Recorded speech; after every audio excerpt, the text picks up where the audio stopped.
છોટાઉદેપુર તાલુકાના ટુંડવા ગામના એક આશાસ્પદ યુવાને નિરાશાજનક પગલું ભર્યું છે. ઝાડ ઉપર લટકી જઈ જિંદગીને અલવિદા કરી દીધી છે.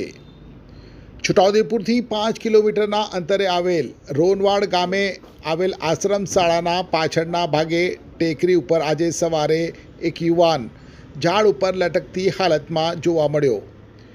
લોકોના ટોળા ઉમટ્યા. પોલીસને જાણ કરાતા પોલીસ ઘટના સ્થળ ઉપર પહોંચી ઝાડની ડાળીએ દોરડું બાંધી ગળે ફાંસો ખાધેલી અવસ્થામાં લટકતા મૃતદેહની ઓળખ કરતા છોટાઉદેપુર તાલુકાના ટુંડવા ગામના પટેલ ફળિયામાં રહેતો અને આશરે 29 વર્ષીય અપરિણિત યુવાન દિનેશ દરિયા રાઠવા હોવાનું સામે આવ્યું. આશાસ્પદ યુવાને આ નિરાશાજનક પગલું કેમ ભર્યું તે હાલ જાણી શકાયું નથી. ઘટના સ્થળે પહોંચેલી પોલીસે કાયદેસરની કાર્યવાહી હાથ ધરી છે.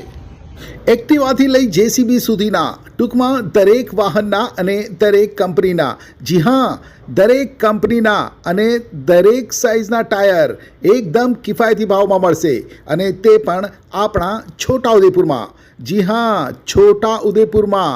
અને હા, જો તમારી પાસે રોકડા રૂપિયા ના હોય ને તો ચિંતા ના કરશો, અહીં બજાજ ફાઇનાન્સની સુવિધા પણ ઉપલબ્ધ છે.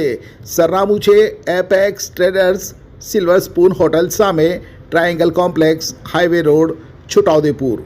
મોબાઈલ નંબર છે 7359953545.